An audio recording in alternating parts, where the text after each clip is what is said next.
पाकिस्तान ने 1972 का शिमला समझौता रद्द कर दिया है।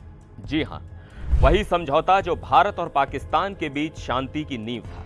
लेकिन यह हुआ क्यों और इसका लाइन ऑफ कंट्रोल यानी एलओसी पर क्या असर पड़ेगा? क्या यह दोनों देशों के बीच तनाव को और बढ़ाएगा? आइए इस खबर को जड़ से समझते हैं, क्योंकि यह मामला सिर्फ कागजी नहीं बल्कि हमारी सीमाओं और शांति से जुड़ा है। तो चलिए शुरू करते हैं। नमस्कार, मैं हूं सिद्धार्थ प्रकाश। पहले एक सवाल, अगर कोई पुराना वादा टूट जाए जिसने दो देशों को शांति की राह पर रखा था, तो क्या होगा? पाकिस्तान ने यही किया है। शिमला समझौता, जो 1971 की जंग के बाद दोनों देशों के बीच एक ऐतिहासिक कदम था, उसे पाकिस्तान ने निलंबित कर दिया। लेकिन यह समझौता है क्या? और ये एलओसी यानी लाइन ऑफ कंट्रोल, जो हमारी सीमा पर तनाव का केंद्र है, उसका क्या होगा? चलिए इस पूरी कहानी को समझते हैं। तो सबसे पहले शिमला समझौता क्या है? 1971 की भारत पाकिस्तान जंग को याद करिए। वो जंग जिसमें भारत की जीत हुई और पूर्वी पाकिस्तान टूटकर बांग्लादेश बन गया। इस जंग के बाद 2 जुलाई 1972 को भारत की तत्कालीन प्रधानमंत्री इंदिरा गांधी और पाकिस्तान के राष्ट्रपति जुल्फिकार अली भुट्टो ने शिमला में एक समझौते पर दस्तखत किए। इसे शिमला समझौता या शिमला एग्रीमेंट कहते हैं। इसका मकसद था दोनों देशों के बीच शांति कायम करना, पुराने झगड़ों को खत्म करना और एक नई शुरुआत करना। यह समझौता सिर्फ कागजी नहीं था, बल्कि ये दोनों देशों को एक दूसरे के साथ शांति और सम्मान से रहने का रास्ता दिखाता था। लेकिन अब पाकिस्तान ने इसे निलंबित कर दिया है। आखिर क्यों? चलिए पहले समझौते की खास बातें देखते हैं। शिमला समझौते में कई अहम बातें थी। मैं आपको आसान भाषा में समझाता हूं। पहला, शांतिपूर्ण बातचीत। भारत और पाकिस्तान ने वादा किया कि वो अपने पुराने झगड़ों को आपस में बातचीत से सुलझाएंगे। कोई तीसरा देश जैसे यूएन बीच में नहीं आएगा, खासकर कश्मीर जैसे मुद्दों पर। दूसरा, लाइन ऑफ कंट्रोल यानी एलओसी। 1971 की जंग के बाद जो सीज फायर लाइन थी, उसे औपचारिक रूप से लाइन ऑफ कंट्रोल नाम दिया गया। यह जम्मू कश्मीर में भारत और पाकिस्तान को बांटने वाली लाइन है। दोनों देशों ने कहा कि कोई भी इस लाइन को एक तरफा तरीके से नहीं बदलेगा। तीसरा, जमीन की वापसी। भारत ने जंग में जीती हुई 13,000 वर्ग किलोमीटर जमीन पाकिस्तान को वापस की, ताकि शांति का माहौल बने। हालांकि कुछ रणनीतिक जगहें जैसे तुर्तुक और चालुंका भारत ने अपने पास रखी। चौथा, बांग्लादेश को मान्यता। इस समझौते ने पाकिस्तान को बांग्लादेश को एक अलग देश के रूप में मान्यता देने का रास्ता खोला। पांचवा, शांति और सम्मान।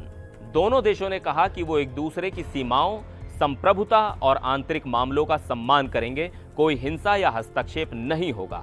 लेकिन अब जब पाकिस्तान ने इस समझौते को निलंबित किया है, तो इन वादों का क्या होगा, खासकर एलओसी का? चलिए आगे बढ़ते हैं। तो सवाल यह है, पाकिस्तान ने अचानक शिमला समझौता क्यों निलंबित किया? जवाब है, हाल ही में जम्मू कश्मीर के पहलगाम में हुआ आतंकी हमला। इस हमले में 26 लोग मारे गए, ज्यादातर टूरिस्ट। भारत ने इसे गंभीरता से लिया और पाकिस्तान के खिलाफ कई सख्त कदम उठाए। भारत ने क्या किया?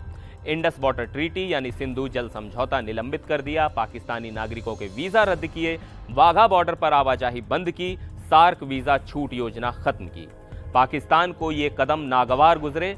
जवाब में उसने न सिर्फ शिमला समझौता निलंबित किया, बल्कि भारत के साथ व्यापार, हवाई क्षेत्र और वाघा बॉर्डर भी बंद कर दिया। लेकिन ये सिर्फ टिट फॉर टैट नहीं है, इसके पीछे एक बड़ा रणनीतिक मकसद हो सकता है। वो क्या है? चलिए देखते हैं। अब बात करते हैं सबसे अहम मुद्दे की, लाइन ऑफ कंट्रोल पर इसका क्या असर पड़ेगा।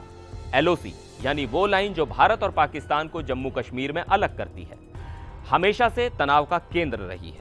यहां अक्सर गोलीबारी, घुसपैठ और सीज फायर उल्लंघन होते रहते हैं। शिमला समझौते में दोनों देशों ने वादा किया था कि एलओसी की पवित्रता बनाए रखेंगे, यानी ना तो इसे एक तरफा बदला जाएगा, ना ही कोई हिंसक कार्रवाई होगी। लेकिन अब अगर पाकिस्तान इस समझौते को मानने से इनकार करता है, तो क्या होगा? पहला, तनाव बढ़ सकता है। एलओसी पर गोलीबारी और घुसपैठ की घटनाएं बढ़ सकती हैं। दोनों देशों की सेनाएं पहले से ही हाई अलर्ट पर हैं। दूसरा, कश्मीर मुद्दे का अंतर्राष्ट्रीयकरण। पाकिस्तान अब कश्मीर को यूएन या अपने सहयोगी देशों जैसे चीन या ओआईसी के सामने उठा सकता है। यह शिमला समझौते के उस नियम के खिलाफ है जिसमें कहा गया था कि कश्मीर पर सिर्फ भारत पाकिस्तान बात करेंगे। तीसरा, सैन्य टकराव का खतरा। अगर एलओसी की वैधता पर सवाल उठता है, तो दोनों देशों के बीच छोटी मोटी झड़पें बड़े टकराव में बदल सकती हैं। चौथा, क्षेत्रीय अस्थिरता। भारत और पाकिस्तान के बीच बढ़ता तनाव पूरे दक्षिण एशिया की शांति को खतरे में डाल सकता है। लेकिन क्या यह तनाव तुरंत बढ़ेगा? अभी भारत ने पाकिस्तान के इस कदम पर कोई आधिकारिक जवाब नहीं दिया है, लेकिन इतना तय है कि दोनों देशों के बीच पहले से ही ठंडे पड़े रिश्ते अब और बिगड़ सकते हैं। तो अब सवाल यह है, आगे क्या होगा? शिमला समझौते का निलंबन तुरंत कोई बड़ा युद्ध शुरू नहीं करेगा, लेकिन यह एक खतरनाक खेल की शुरुआत जरूर हो सकती है। क्या भारत और पाकिस्तान बातचीत की मेज पर वापस आएंगे या ये तनाव और बढ़ेगा? क्या यूएन या बड़े देश जैसे अमेरिका इस मामले में दखल देंगे? लेकिन इतना तय है कि अगर ये दोनों देशों के बीच तनाव बढ़ता है तो इसका असर सिर्फ भारत और पाकिस्तान तक ही सीमित नहीं रहेगा। पाकिस्तान का ये कदम एक तरह से दुनिया को बता रहा है कि वो अब पुराने नियमों से नहीं खेलेगा, लेकिन भारत जो हमेशा शिमला समझौते को कश्मीर पर अपनी मजबूत स्थिति के तौर पर देखता रहा है, इस पर क्या प्रतिक्रिया देगा ये देखना दिलचस्प होगा। तो ये थी शिमला समझौते की पूरी कहानी और इसका एलओसी पर पड़ने वाला संभावित असर। अब आपकी बारी, आपको क्या लगता है, क्या ये तनाव बढ़ेगा? नीचे कमेंट में जरूर बताइएगा। और अगर आपको ये वीडियो पसंद आया हो तो लाइक, शेयर और सब्सक्राइब करना ना भूलें। मिलते हैं अगले वीडियो में, तब तक के लिए नमस्कार।